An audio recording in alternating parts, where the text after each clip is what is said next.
Sir,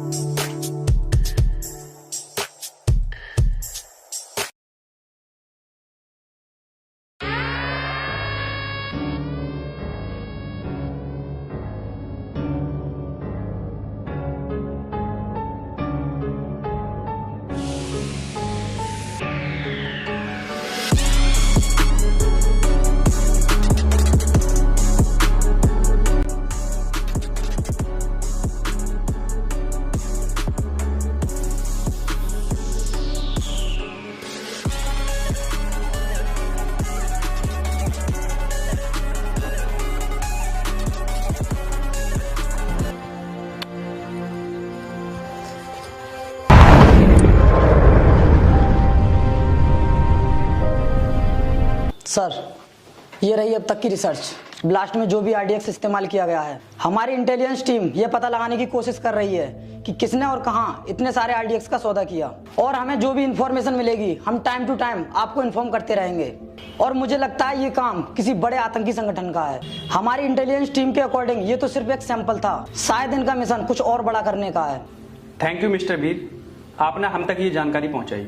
हमारी पूरी कोशिश है कि हम इस मामले की जड़ तक पहुंचे। मैं इस केस में सबसे बेस्ट ऑफिसर लगाऊंगा। लेकिन सर, अगर 26 जनवरी से पहले ये केस सॉल्व नहीं होता है तो इंडिया में हुई मौतों के जिम्मेदार हम खुद होंगे और लोगों का मुंबई पुलिस के ऊपर से विश्वास उठ जाएगा। वैसे आपके इस ऑफिसर का नाम क्या है जिस पर आप इतना भरोसा करते हैं? भरोसे से भी 2 कदम आगे होता है यकीन, और मुझे पूरा यकीन है कि दिलीप राजपूत ही इस केस को सॉल्व करने के लिए सबसे बेस्ट ऑफिसर है। लेकिन सर, ये दिलीप राजपूत है कौन?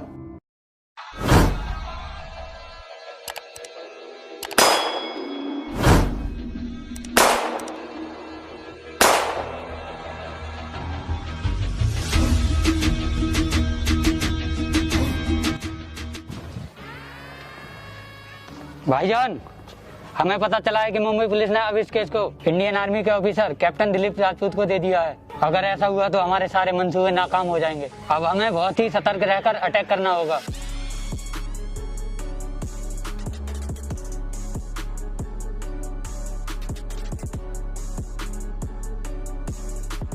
सुन बे अब्दुल, दिलीप राजपूत की एंट्री मुंबई में हो चुकी है, तुझे सतर्क रहना होगा। अभी दिमाग की बत्ती क्यों जला रहा है? दिलीप की एंट्री मुंबई में हो गई और तू हमको अब बता रहा है? अब बहस करने से क्या फायदा, हाँ निकलते हैं। चल।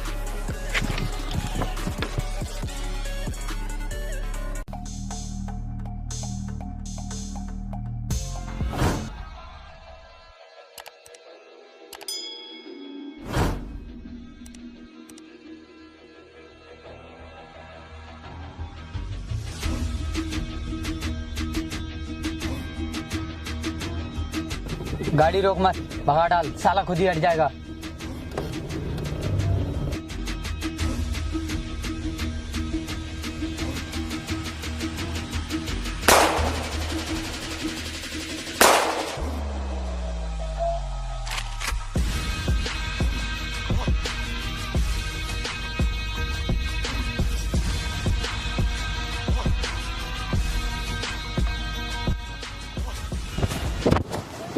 सर, आपने इतना रिस्क क्यों लिया?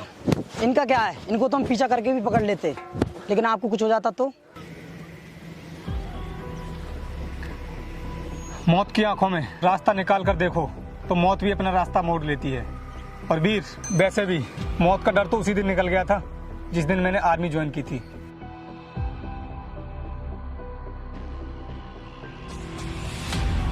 Sir,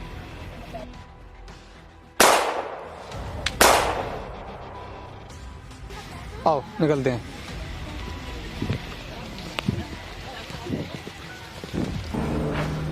sir, yes, come in Dilip, sit. Thank you sir. देखो दिलीप, इस धमाके की जांच हमें बहुत तेजी के साथ करनी होगी। जो लोग मरे हैं हम उन्हें वापस तो नहीं ला सकते, पर उन आतंकवादियों को पकड़कर मरने वालों के घर वालों के साथ इंसाफ जरूर कर सकते हैं। और एक बात, अगर 26 जनवरी से पहले हमने ये केस सॉल्व नहीं किया तो वो लोग ना जाने कितने धमाके कर सकते हैं, कितने मासूम लोगों की जान जाएगी। तो तुम्हें ये केस जल्द से जल्द सॉल्व करना होगा क्योंकि हमारे पास ज्यादा टाइम नहीं है। सर, आप चिंता ना करें, ये लोग हमसे बच नहीं पाएंगे। जो कुछ हो गया उसे बदला तो नहीं जा सकता, लेकिन मौत के सौदागरों को उनके अगले सौदे में खौफ का आईने जरूर दिखा दूंगा। वीर, पाटिल, गौरव। Yes sir. समय बहुत कम है हमारे पास, हमें इस केस को खोदकर इसकी जड़ तक पहुंचना होगा और मुझे इस शहर की हर खबर चाहिए। अपने सभी खबरियों को काम पर लगा दो। जी सर। जिस किसी पर जरा सा भी शक हो उसे तुरंत उठा लो।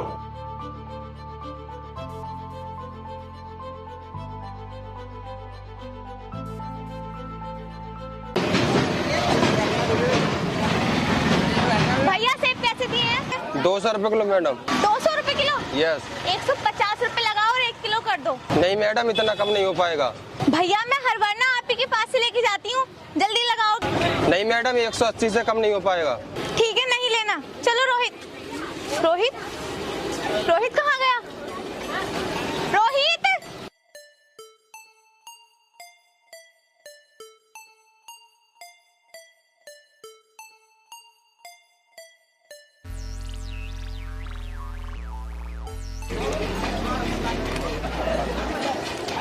रोहित तुझे कितनी बार समझाया है कि हाथ छोड़ के कहीं नहीं जाना है? और ये चॉकलेट किसने दिया है तुझे?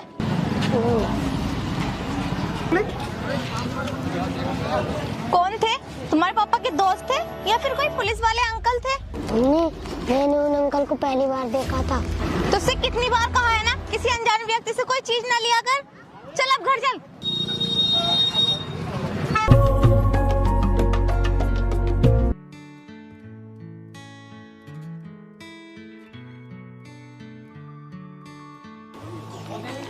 इस बम धमाके में 100 से ज्यादा लोग मारे गए। इस बम ब्लास्ट के बाद बच्चों को घर से बाहर भेजने का मन ही नहीं करता। हाँ भाई, सही कहा तुमने, कोई सेफ्टी ही नहीं।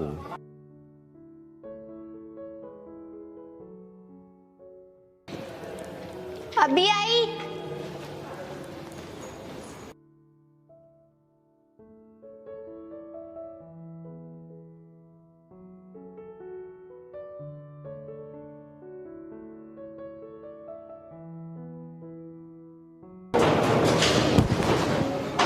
ये ले बेटा, तेरे लिए। पापा कल मुझे साइकिल भी चाहिए। हाँ बेटा, मिल जाएगी, जाओ खेलो। आपके अलावा डिपार्टमेंट में कोई और नहीं है? आपको हमारी भी चिंता रहती है। आज पता है मार्केट में क्या हुआ था? रोहित के साथ कुछ भी हो सकता था। क्या हुआ रोहित को?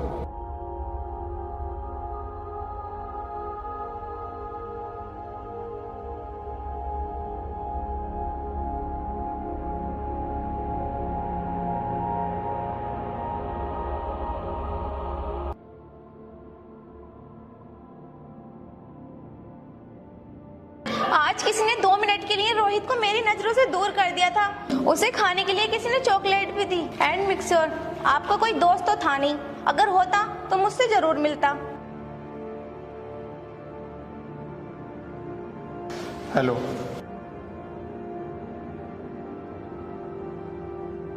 क्या रे कमरूल, अच्छा लगा सुनकर कि तूने गलत धंधे बंद कर दिए हैं। ठीक है, अब ज्यादा स्टाइल मत मार, तेरी पूरी जन्म कुंडली है मेरे पास। और हाँ, तेरी कुंडली में एक दोस्त भी है। कौन है? कोई नहीं, तू जाकर खाना बना। अबे तुझे नहीं, अपनी बीवी को बोल रहा हूँ। अब कान खोलकर सुन, दोबारा मेरे बच्चे के आसपास तो क्या 10 किलोमीटर के रेडियस में भी मत दिखना, वरना तू दोबारा दिखेगा भी नहीं। और अखबार तो पढ़ता होगा, मालूम है अभी रिसेंटली हाफ सेंचुरी पूरी की है। अब एक नसीहत दूं फ्री में, पुणे से तो बाहर निकलना भी मत, और खासकर मुंबई में तो दिखना भी मत, वरना 51वां नंबर। समझ गया ना तू? मुझे मोबाइल चाहिए, मुझे गेम खेलना है।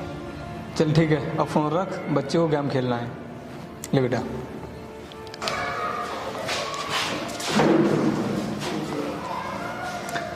शालिनी, तुम टेंशन मत लिया करो, बच्चे को कुछ भी नहीं होगा।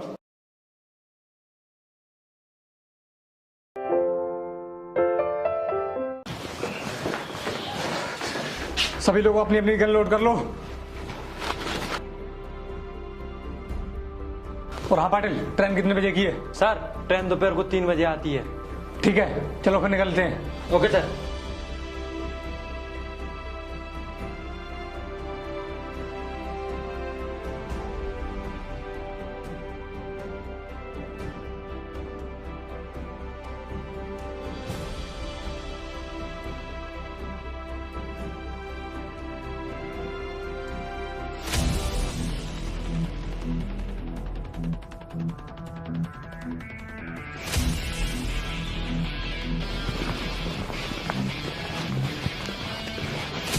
वीर, ट्रेन आने में पूरे 5 मिनट हैं और आज वो लोग बचकर नहीं जाने चाहिए।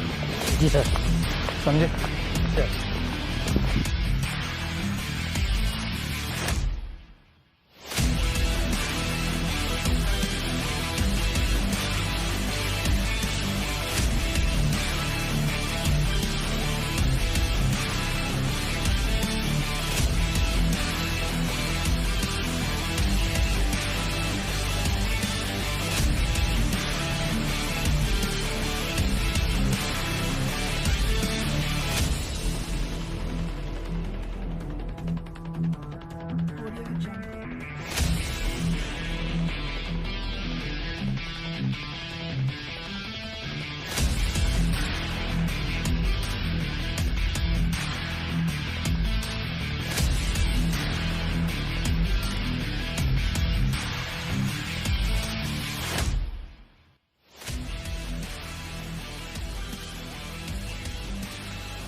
वीर, बैग चेक करो उनका।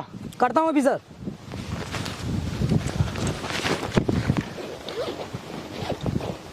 सर, इस बैग में तो RDX है। लेकर आओ इसको भी इधर। साहब ठोकना मत, मैं आपको अभी सब कुछ बताता हूँ। साहब, ये बैग हमें फारूक भाई को देना था।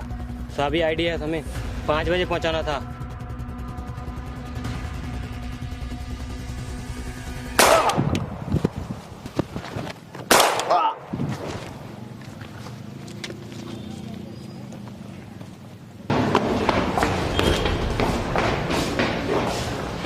सिट, जाकर देखो उधर उस वाले कमरे में।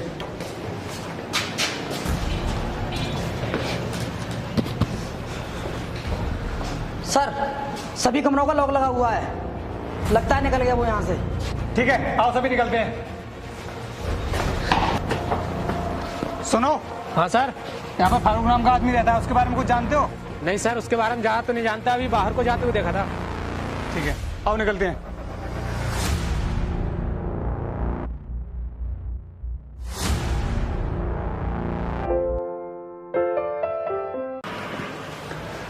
सर, आपने कहा था कि कुछ इम्पोर्टेंट अपडेट्स हैं।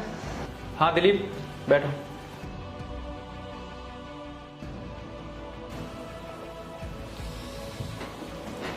दिलीप, इस फोटो को गौर से देखो। इसका नाम बिलाल है और दिल्ली वाले केस में भी यही मास्टरमाइंड था जिसने पूरी प्लानिंग को अंजाम दिया था, और ये आतंकवादियों की टॉप 10 लिस्ट में भी शामिल है। और इस बार हमें पता चला है कि ये मुंबई में भी बहुत बड़ा करने वाला है, और हमने अब तक जितने भी मैसेज और कॉल्स ट्रेस किए हैं वो सभी दुबई और पाकिस्तान जैसे देशों से किए गए हैं।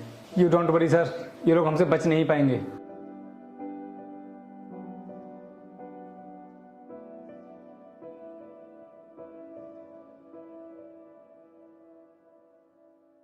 अंकल, क्या यहाँ पर कोई रूम मिल सकता है? हाँ बेटा, यहाँ रूम खाली है, चलो मैं तुम्हें दिखाता हूँ। चलिए अंकल।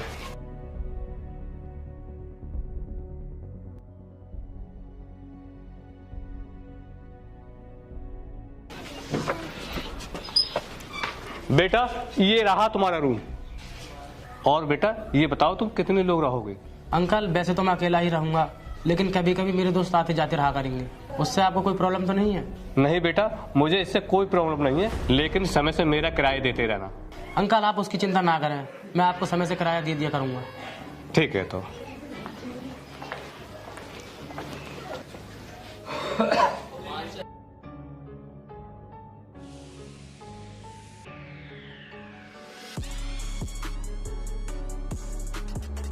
दिल्ली मिशन तो पूरा हुआ, अब अगला टारगेट मुंबई।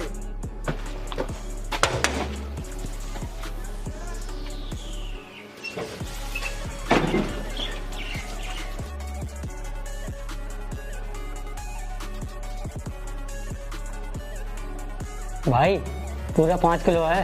काफी है पूरी मुंबई को उड़ाने के लिए। तुम लोग यहीं पर रुको, मैं बाकी के सामान का बंदोबस्त करता हूँ। ठीक है भाई। सर, मैंने आलम नाम के एक व्यक्ति को पकड़ा था। जब मैंने उससे पूछताछ की तो पता चला कि उसका आतंकी दुनिया से कोई लेना देना नहीं है। उसके बाद मैंने उसे छोड़ दिया। वीर, अभी एक कॉल को ट्रेस किया गया था और उसमें पता चला है कि उसमें मुंबई की धड़कन को रोकने की बात की गई थी और मुझे लगता है कि प्लानिंग बहुत बड़ी है इस बार। सर वो लोग कितनी भी कोशिश कर लें, लेकिन हम उनका कोई भी प्लान कामयाब नहीं होने देंगे। खेल भले ही उनका हो, लेकिन जीत हमारी ही होगी।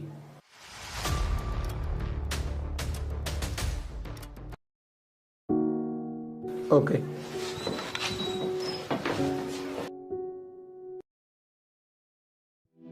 क्या हुआ? रोहित की बहुत तबीयत खराब है और फीवर तो उतरने का नाम ही नहीं ले रहा है। उल्टी पे उल्टी किए जा रहा है। क्या तुम्हारे पास थोड़ा सा भी टाइम होगा अपने बेटे के लिए? ये सब मैं अब अकेली नहीं कर पाऊंगी।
ठीक है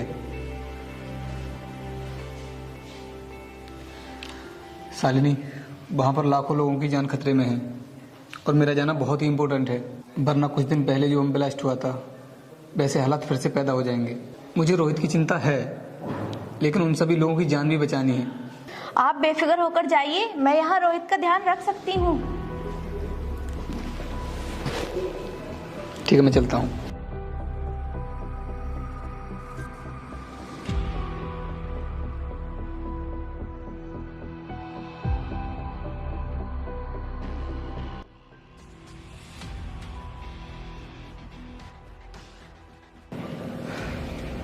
बोलो वीर, क्या खबर है? सर सुल्तानपुर गांव में कुछ ठीक नहीं लग रहा। वहाँ पर रोज नए नए लड़के इकट्ठा हो रहे हैं और पता नहीं बैग भर भर कर उसमें क्या लेकर आ रहे हैं। जब मैंने वहाँ पर पता किया तो वे लोग एसएम कॉलेज के स्टूडेंट बनकर रह रहे हैं। जब मैंने वहाँ के कॉलेज स्टूडेंट से मालूम किया तो बोल रहे थे कि हमने इन्हें आसपास कभी नहीं देखा है। मैंने वहाँ पर पता किया तो बोल रहे थे कि हमने तो इन्हें कॉलेज के आसपास भी नहीं देखा है। ठीक है, अब तुम लोग मेरी बात ध्यान से सुनो। पाटिल जी सर। तुम सुल्तानपुर जाओ और किसी बहाने से पता करो कि आखिर वहाँ पर चल क्या रहा है। Okay sir. हाँ बोलो शालिनी। डॉक्टर ने बोला है रोहित को डेंगू है, काफी सीरियस है, आईसीयू में शिफ्ट करना होगा। ठीक है, मैं अभी हॉस्पिटल आता हूँ।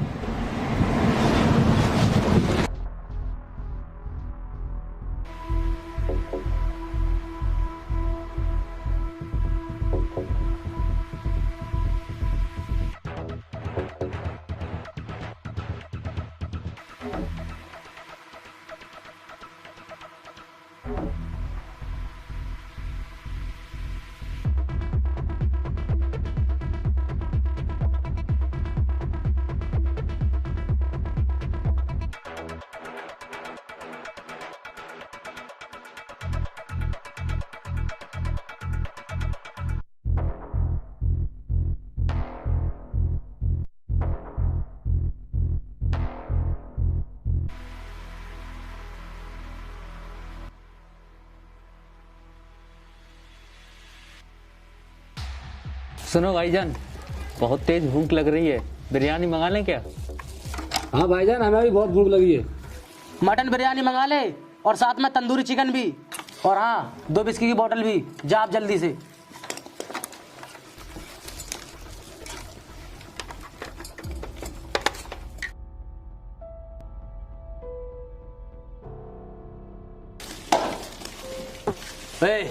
जल्दी ये सामान अंदर लेकर जाओ, मैं देखता हूँ गेट पर कौन है। हेलो सर, मैं स्काईबेस कंपनी की तरफ से आया हूँ और सर इस समय हमारी कंपनी में बहुत अच्छे ऑफर्स चल रहे हैं। 100 रुपए में अनलिमिटेड कॉलिंग के साथ साथ 30 GB डेटा भी फ्री मिल रहा है, लेना चाहेंगे सर? जरूरत नहीं है, जाइए आप। सर 500 SMS भी फ्री है सर। हमें नहीं चाहिए, जाइए आप।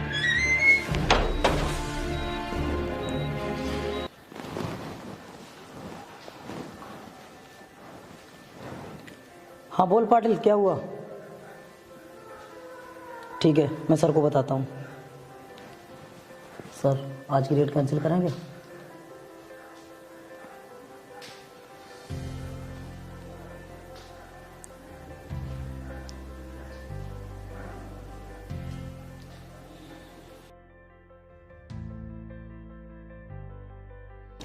आप कब से ऐसा सोचने लगे? यहाँ हॉस्पिटल में आपके बेटे की देखभाल के लिए डॉक्टर्स हैं, मैं हूँ उसके पास, लेकिन देश के हजारों लोगों को बचाने के लिए कल कौन होगा वहाँ? ड्यूटी के फर्स्ट डे आपने शपथ ली थी कि सबसे पहले आपके लिए देश होगा, देश के लोग होंगे, देश की सुरक्षा होगी। फिर आप इतना क्यों सोच रहे हो?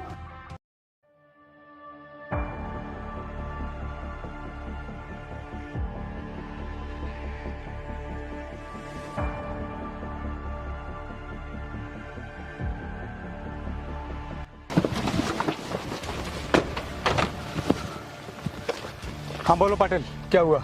सर मैंने पूरे सुल्तानपुर गांव को छान मारा। वहाँ पर एक व्यक्ति ऐसा निकला, जब मैंने उसके घर में झांक कर देखा तो उसके घर में बहुत सी दारू की बोतलें पड़ी थी, जिसे देखकर लग रहा था कि वहाँ पर बहुत से लोगों ने बैठकर दारू पी है। ठीक है, आओ मैं तुम्हें सुल्तानपुर की लोकेशन के बारे में कुछ समझा देता हूँ। जी सर। मैं अब लेकर आओ।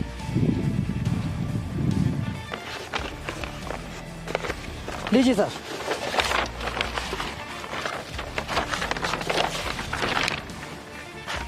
देखो, ये है सुल्तानपुर गांव का पूरा मैप,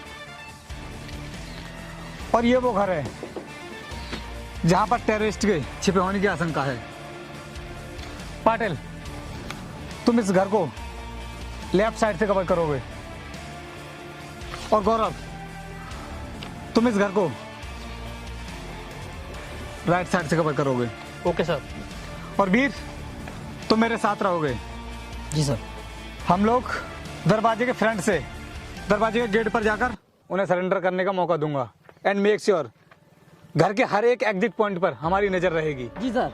मैं आपको रख दो, सुल्तानपुर निकलते हैं सीधा।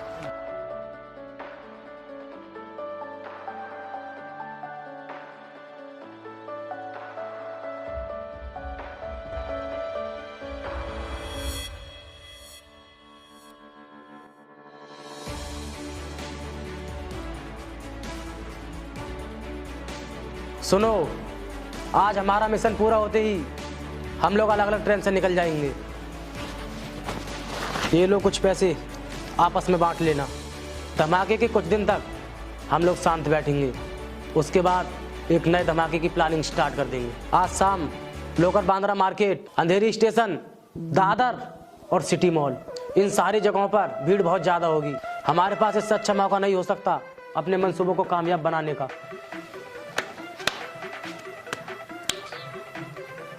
देखो, पुलिस ने इस घर को चारों तरफ से घेर लिया है, बच नहीं पाओगे तुम लोग। पुलिस, सभी लोग सतर्क हो जाओ।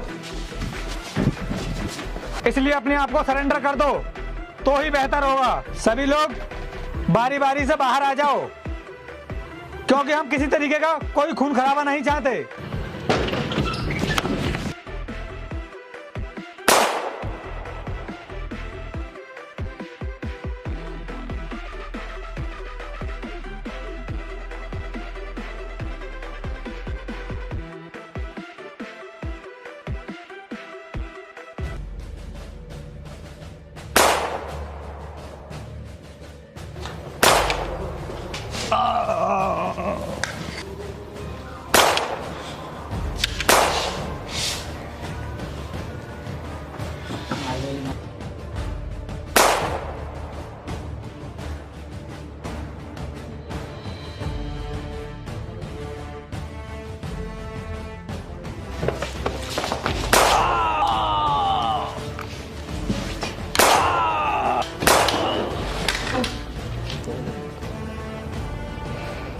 सभी टेररिस्ट मारे गए सर।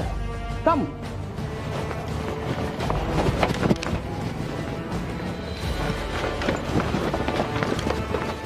सर हम आपको कुछ नहीं होने देंगे। मैं अभी एम्बुलेंस को कॉल करता हूँ।